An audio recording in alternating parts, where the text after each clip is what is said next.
Okay, so now that we know the fundamentals, we can really get down to business and jump into projects and go at a bit of a quicker pace. So first real world example I want to show you is this image. And this is just a regular planter box. And it's divided up in such a way. So we have planting here, here, here, and here, and a multi-stem in the middle. So we have 4 different plantings and then a multi-stem smack in the middle.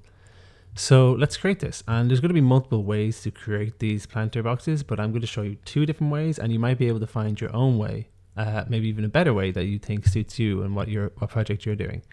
So straight away, let's create our Forest Pro object, and we're going to click the surface we're using, click the warnings, and go into the modify. So in the image, we had 4 different types of planting on the ground, so let's add those in. I'm going to be using the starter library. So if I click here, I'm using this Forest Pro library that comes with i2. So hopefully you have that as well.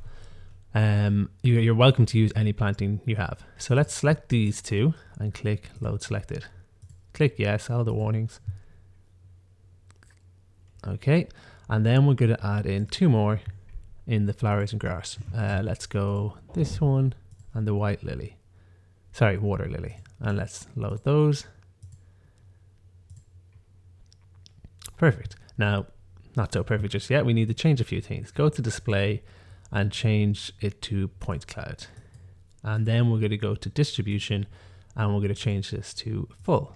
So we have loads of plants, but obviously they're way too big. So let's go back to geometry and let's change the scale of these. So I'm going to also change the IDs because all of them are very similar.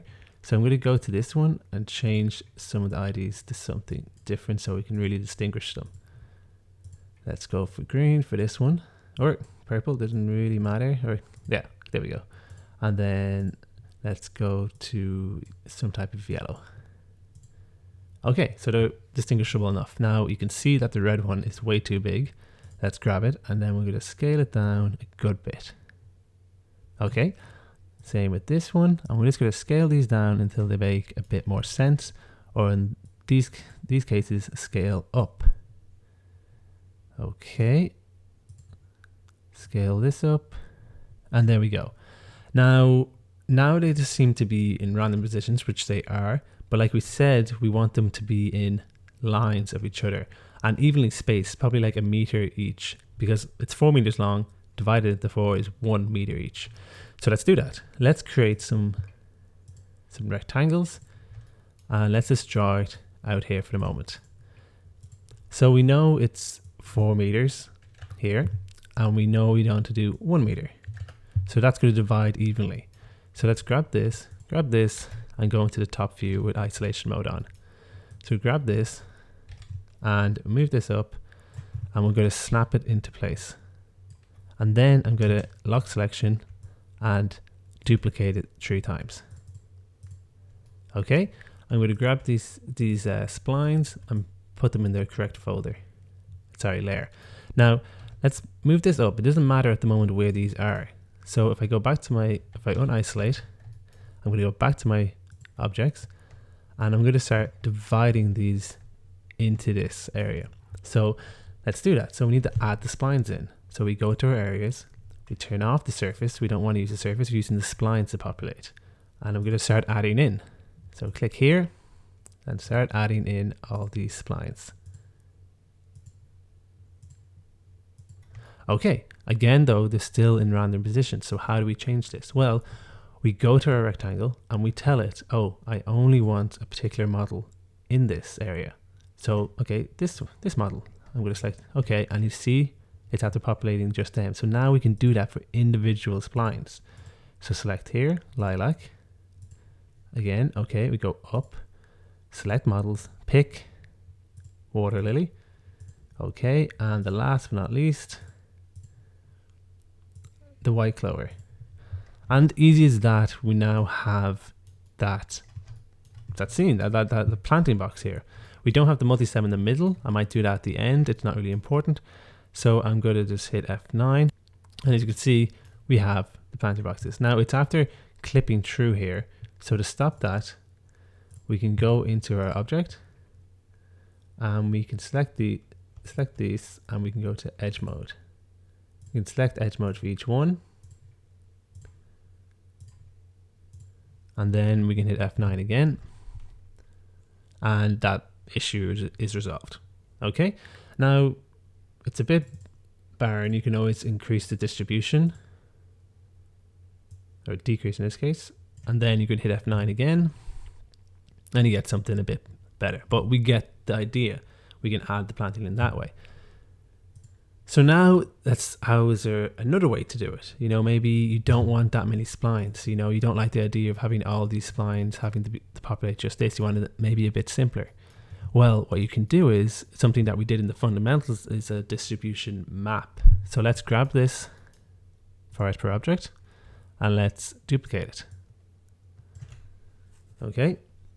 Make sure to copy. And we're going to go into our areas and we're going to delete all these. We're also going to turn off the surface area, which it is. Sorry, switch it on, excuse me. And we're going to pick a different surface. We obviously want this one. We don't want to populate that. So click auto just to have it updated.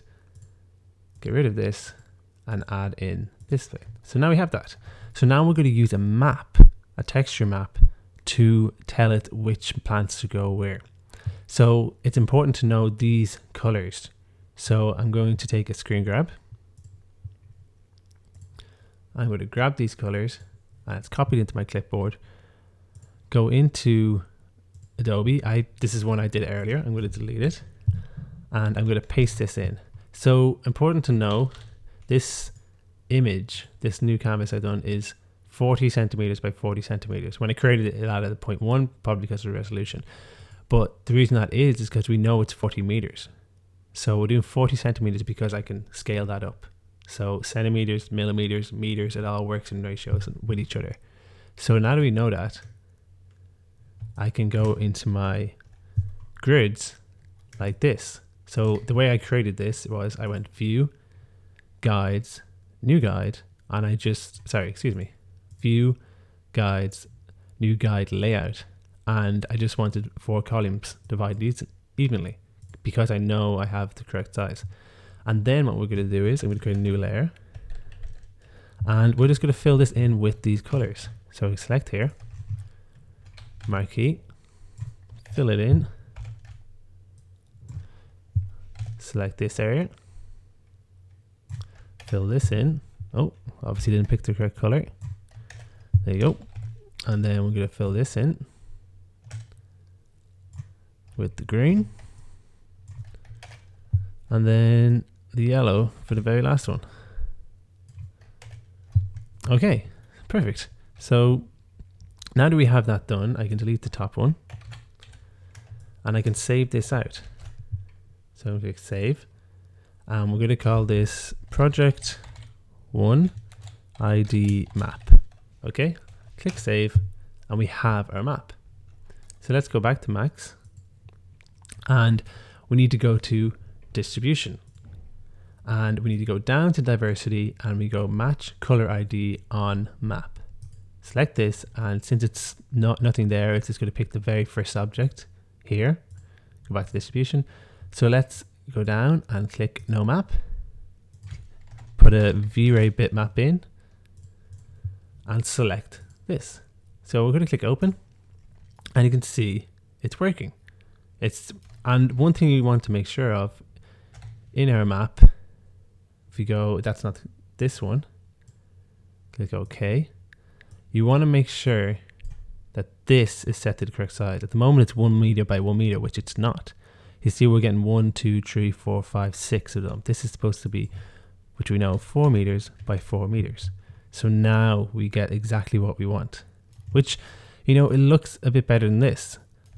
Possibly, like it's really preference at this point. But again, we have the same result. If I grab my camera and I move it across and I hit F9, this is the result we get. So different ways to do it. Again, we can increase the noise and we can get rid of that edge where it's fighting us there. But as you can see, there's multiple ways to do one thing. And these are just 2 ways to do this particular thing, and maybe you can find use of this in different projects. All right, and that's the end of this tutorial.